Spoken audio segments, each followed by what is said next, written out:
Hydrophobia বাংলায় জলাতঙ্ক এই শব্দটা তো আমরা সবাই জানি, কিন্তু দেশের রাজনীতিতে এই মুহূর্তে যে শব্দটা নিয়ে হইচই পড়েছে তা হলো পার্লামেন্টোফোবিয়া, সংসদ আতঙ্ক। হ্যাঁ, ভয় পাচ্ছে মোদী সরকার, ভয় পাচ্ছে অপারেশন সিঁদুর নিয়ে বিরোধী দল ও জনগণকে খোলাখুলি তথ্য জানাতে। পার্লামেন্টোফোবিয়ায় ভুগছে মোদী সরকার, একথা বলেছেন তৃণমূল সাংসদ ডেরেক ওব্রায়েন। বেশ কিছুদিন ধরেই অপারেশন সিঁদুর নিয়ে সংসদের বিশেষ অধিবেশনের দাবি তুলছেন বিরোধীরা। সরকার প্রথমে এমন ভাব করছিল যেন এই দাবি শুনতেই পায়নি, কিন্তু বিরোধীরা এই বিশেষ অধিবেশনের দাবি থেকে এক চুলও সরেননি। মমতা বন্দ্যোপাধ্যায় তো এক্স হ্যান্ডেল পোস্টে সরাসরি জানিয়েছিলেন দেশের জনগণের সব তথ্য জানার অধিকার রয়েছে। এরপর 16টি বিরোধী দল মিলে এই নিয়ে চিঠি পাঠায় সরকারকে, তারপরেও সরকারের মুখে কুলুপ। আর এখন পহেলগাঁও হামলা এবং অপারেশন সিঁদুর নিয়ে বিরোধীদের বিশেষ অধিবেশনের দাবি কার্যত উড়িয়ে দিল সরকার। 21শে জুলাই থেকে বাদল অধিবেশন শুরুর ঘোষণা করলেন সংসদ বিষয়ক মন্ত্রী কিরণ Rijiju.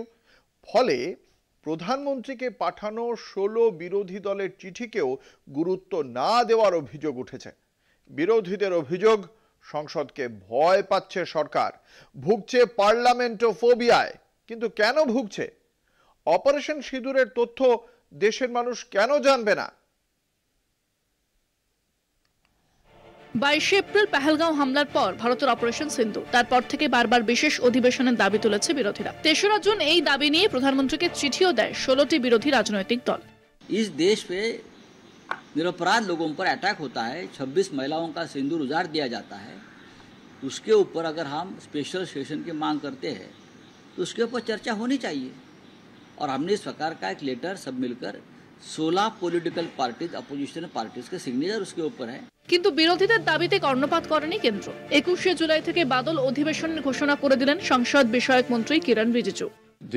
Another information I would like to share is government has decided to convene the monsoon session of the parliament from 21st July till 12th of August, and all our রিজিজুর এই ঘোষণার পরই তীব্র সমালোচনার ঝড় ওঠে বিরোধী মহলে। ঘোষণাকে সরাসরি পার্লামেন্টোফোবিয়া বলে কটাক্ষ করেন তৃণমূলের রাজ্যসভার সাংসদ ডেরেক ওব্রায়েন। পাশাপাশি মোদী পহেলগাঁওর ঘটনা নিয়ে রাজনীতি করছেন বলে অভিযোগ উঠেছে।